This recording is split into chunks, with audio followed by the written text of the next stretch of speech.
Hi everyone, how are you? My name is Tiffany Schultz, and I was wondering, have you ever driven past an accident and wondered what happened? Are those people okay? Or even, were there kids in the car? Are the kids okay? Distracted driving has become a huge problem in America. I would like to bring awareness to this problem and what the statistics are to hopefully show everyone how bad this growing problem is. During this presentation, I will tell you why distracted driving is bad, the consequences it has, and how to prevent distracted driving. In January 2007, at 7 a.m., I was driving to work. I fell asleep at the wheel. I closed my eyes for a split second, and when I opened them, I was getting really close to the only other car that was on the road. I swerved left to get away from the car, and I almost hit the median. So I swerved back and hit the other car. My car ended up in the ditch, and the other guy's car stayed on the road. He got out of the car, asked if I was okay. He had no clue what happened. I, on the other hand, was a few months pregnant with my third daughter. I knew exactly what had happened, and I was terrified of the events that just happened. When the ambulance got there, all of a sudden the guy knew everything that happened, and he was in so much pain, and he got hurt so bad and went to the hospital or whatever. I ended up going to the hospital later to make sure that my baby and I were okay and everything was fine. But to top off the situation, I was 7 hours without car insurance.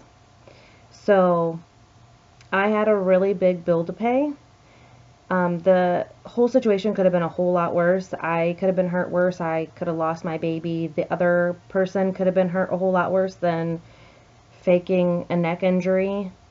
But we were really lucky. But that split second of closing my eyes caused that big of an accident with only one other car on the road at 7 a.m. Distracted driving is any activity that takes attention from driving, including talking or texting on your phone. Now, I have my phone on me 24/7. In this day and age, it's very common to do so.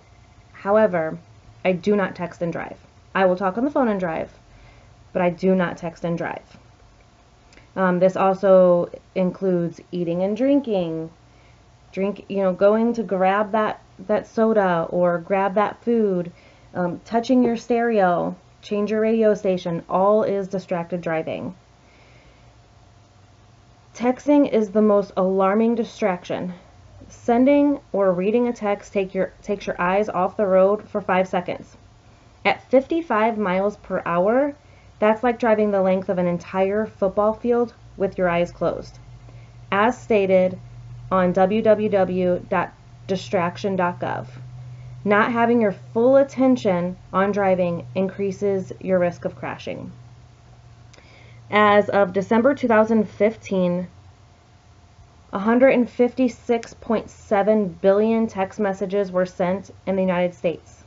Also, in 2015, 3,477 people were killed, and an estimated 391,000 were injured in motor vehicle accidents due to distracted driving. As stated on www.stoptextstoprex.org. According to www.ghsa.org, 15 states prohibit all drivers from using handheld cell phones while driving. In those states, an officer may cite a ticket for using handheld cell phones without any other traffic offense taking place. A first-time offense distracted driving ticket can cost up to as much as $200 and raise your insurance. I'm not sure about you, but I certainly do not have an extra $200 to spend on a ticket. I am guilty of talking on the phone while driving. I will never text and drive, though. My husband has come to learn that if he texts me while I'm driving, I will not answer his text message. I may call him and say, "Did you just text me? What was it about?" But I will not text and drive. Before I conclude, let me summarize my points. Distracted driving was the cause of 3,477 deaths and 391,000 injuries. Sending or receiving a text takes your eyes off the road for 5 seconds, which at a speed of 55 miles per hour is the length of an entire football field with your eyes closed. A first-time offense for a distracted driving ticket can cost up to $200. We all have loved ones that we would be very sad to see pass away, but distracted driving should not be one of those reasons. If you're in the car with someone else who is distracted driving, please just tell them to wait. Tell them that you love them and you don't want to see anything happen to them. So if they could just wait till the car is stopped, that you could save someone's life. Not even just yours in your car, but somebody else's in somebody else's car. There's other kids on the road or people on the road. There's other loved ones out there. And I hope that my persuasive speech has taught you something and hopefully encouraged you to put your cell phones down while you're driving. At least for texting, or use a handheld, or use a Bluetooth or something to talk on the phone. Thank you so much, you guys. Have a good day.